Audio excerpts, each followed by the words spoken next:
Everyone, physics paper leak के बारे में बताने से पहले मैं आपको यहाँ पर एक आपका डाउट आ रहा था उसको मैं क्लियर कर देता हूँ। आप में से कई सारे स्टूडेंट्स मुझे ऐसा बोल रहे हैं कि ये जो मैथ्स का पेपर है, ये वाला जो क्वेश्चन है जो मैंने आपको कल दिखाया था, ये पेपर लीक वाला, कल मैंने जो ये आपको प्रूफ दिखाया था वेबसाइट से, तो आप में से कई सारे बच्चे बोल रहे थे ये वाला जो नंबर है, ये वाला जो कोड है, वो इसके साथ मैच नहीं हो रहा। तो देखो, इसका रीज़न पता है क्या है कि अलग अलग रीज़न में ना अलग अलग जगह पर अलग अलग कोड होता है। तो ये चीज़ बहुत अच्छी है कि कोड अलग अलग होता है। जैसे यहाँ पे जो कोड लिखा गया है, इससे जिसने भी लीक किया है पेपर को, उसको ढूंढने में बहुत आसानी होगी। अलग अलग जगह का अलग अलग कोड होता है, तो इसलिए ये वाला कोड आपके क्वेश्चन पेपर के कोड से मैच नहीं कर रहा है। बट लीक हुआ है, पेपर लीक हुआ है ना, पेपर तो लीक हुआ है, आप लोग ये देख ही पा रहे हो। यहाँ पे साफ साफ लिखा गया है 1 मार्च को। ये फ़ोटो कब डाली गई है? 1 मार्च को डाली गई है। और एग्ज़ाम कब हुआ? 2 मार्च को हुआ। मतलब पेपर तो लीक हुआ है मैथ्स का।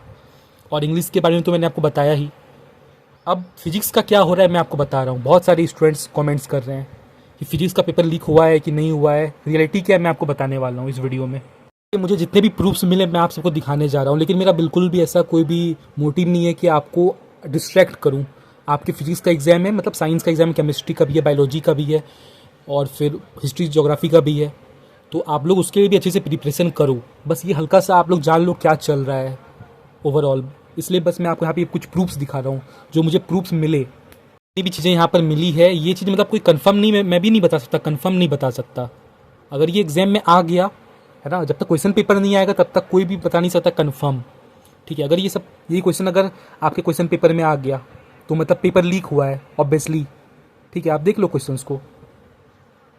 ये कुछ चार्ट्स मुझे मिले,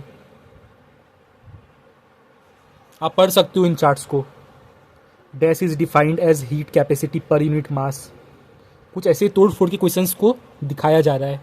third MCQ is SI unit of power. मतलब जो थर्ड MCQ होगा आपके पेपर में वो पावर का SI यूनिट करके होगा। ऐसा करके बताया जा रहा है, सोशल मीडिया में चीज़ सर्किट की जा रही है। ठीक है, मैं कंफर्म नहीं हूँ, मैं ये भी बोल रहा हूँ, I am not confirm, I am not sure. But मुझे जो प्रूफ्स मिले बस मैं वो आपको दिखा रहा हूँ। हो सकता है ये आ जाए। और दिखा रहा हूँ मैं आपको। Section A question number 2 match the following में right hand thumb rule, Fleming left और right hand rule. Sure short आएगा अगर ट्रस्ट नहीं है तो। मतलब बताया जा रहा है, देखो ये सर तरुण रूपानी की क्लास में शायद कोई 12th का है, वो ये बोल रहा है chemistry paper somehow by mistake paper is open of physics 10th and 7 question 3 part is about a conductor not obeying Ohm's law state the effect. कुछ भी यहाँ पे सही भी हो सकता है ये चीज़, है ना, ये नहीं गलत ही होगा। देखो यहाँ पे एकदम क्लियरली बता दिया गया। MCQs ह्यूमन लीवर, पहला जो MCQ होगा वो ह्यूमन लीवर का होगा। SI यूनिट पावर का क्या होगा? Case of convex question, centrifugal VS centripetal, human body as lever, block and tackle system आ रहा है, इलेक्ट्रोमैग्नेटिज्म डायग्राम बेस्ड आ रहा है। ये मैं नहीं बोल रहा, ये सोशल मीडिया में ऐसा सर्किट चल रहा है। देखो आप क्या क्या चल रहा है। Guys please pay attention, in our centre physics paper was in hands of 2 teachers and I saw one question the explanation please guys। देख लो आप लोग। तो ये सारे प्रूफ्स मुझे मिले हैं अभी तक। देखो, अब आप लोग ये मत सोचो कि अगर पेपर लीक हुआ है तो आपको कुछ क्वेश्चन थोड़ा मिल जाए तो उससे आप लोग अच्छे मार्क्स स्कोर कर पाओ। अरे अगर पेपर लीक हुआ है तो आप सबको मार्क्स मिलेगा ना। अगर पेपर लीक हुआ है तो आप सबको अच्छे मार्क्स मिलेंगे या फिर री एग्जाम होगा। तो आप लोग चिंता मत करो, अगर पेपर लीक हुआ है तो हुआ है, अच्छी बात है। आप सबको री एग्जाम मिलेगा या फिर ग्रेस मार्क्स मिलेगा, कुछ भी जो भी CIC जो भी चाहे वो होगा।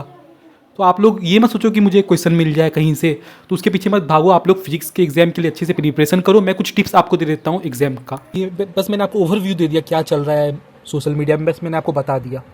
आप सबके डाउट्स थे कि पेपर लीक हुआ है कि नहीं हुआ है फिजिक्स का। कई लोग बोल रहे कि सारे सब्जेक्ट का पेपर लीक हुआ है। सबके अपनी अलग अलग थॉट्स हैं। और CISC कोई भी यहाँ पर एक्शन नहीं ले रहा है। बहुत मतलब आप लोग ही जान रहे हो, है ना, कोई भी एक्शन नहीं लिया जा रहा है काउंसिल के द्वारा। तो मैं आपको यहाँ पर एक टिप देना चाहूँगा आपके फिजिक्स के एग्ज़ाम के लिए लास्ट में। और चैनल को आप सब्सक्राइब ज़रूर कर लेना। अगर कुछ मुझे और भी क्वेश्चंस वगैरह कुछ भी मिलता है तो मैं डाल दूँगा, ठीक है, इसलिए सब्सक्राइब आप लोग ज़रूर कर लेना। देखो फिजिक्स में आपको क्या करना है मैं आपको बता देता हूँ। तो वो सारे चैप्टर्स मुझे लग रहे हैं ईजी है। ऑब्वियसली सारे चैप्टर्स बहुत आसान है, आप लोग कर सकते हो इन सारे चैप्टर्स को। एंड एक चीज़ बोलना चाहूँगा, आप लोग ना सिलेबस के अकॉर्डिंग करो। जैसे साउंड में बहुत सारी फॉर्मूलाज दिए गए हैं, सारी फॉर्मूला सिलेबस में नहीं है ना। बहुत सारा स्क्वायर रूट के अंदर बहुत कुछ दिया गया है, तो वो सब चीज़ आपको नहीं पढ़नी है। जो भी सिलेबस में बस आपको वही पढ़ना है। आपका जो भी सिलेबस है वो आपके यहाँ पर लिखा हुआ है, तो उसी सिलेबस के अकॉर्डिंग आपको पढ़ना है। आपके स्कूल एग्जाम में हो सकता है आउट ऑफ सिलेबस क्वेश्चन आ जाता हो, बट बोर्ड्स में नहीं आएगा, ठीक है। तो आपको सिलेबस के अकॉर्डिंग पढ़ना है। आपको ऐसा लग रहा है कि फिजिक्स का पेपर काफ़ी टफ आएगा, तो बिल्कुल ऐसा नहीं है यार। आप क्या सोच रहे हो पूरा एकदम टफ आ जाए, आप लोग कुछ सॉल्व ना कर पाओ, ऐसे थोड़ी आ जाएगा। आखिर आईसीसी अगर आप 10th में अच्छे मार्क्स लाओगे फिजिक्स में, मतलब सारी सब्जेक्ट्स में, तो क्या हो जाएगा, मतलब आपको कोई जॉब थोड़ी मिल जाएगा। तो एक नॉर्मल एग्जाम है, आईसीसी खुद चाहता है कि आप लोग अच्छे मार्क्स स्कोर करो। तो बिल्कुल भी टफ नहीं आएगा, थोड़ा सा लेंदी हो सकता है बट टफ नहीं आएगा, बहुत आसान आएगा, मुझे ऐसा लगता है। एंड न्यूमेरिकल्स भी ज़्यादा नहीं होंगे, ठीक है। पिछले साल भी न्यूमेरिकल ज़्यादा नहीं थे, तो आई डोंट थिंक न्यूमेरिकल ज़्यादा आएगा। आप लोग थ्योरी में थोड़ा ज़्यादा ध्यान दो, कॉन्सेप्ट्स को समझो, न्यूमेरिकल करो, बेसिक न्यूमेरिकल्स करो, कॉम्पिटेंसी बेस्ड क्वेश्चंस आएंगे, बट उसको भी आप दिमाग लगा के कर सकते हो, आसान होंगे, not hard, that much hard. And last 2 year PIQ आप लोग जरूर करके जाना, 2024 का, 2025 का।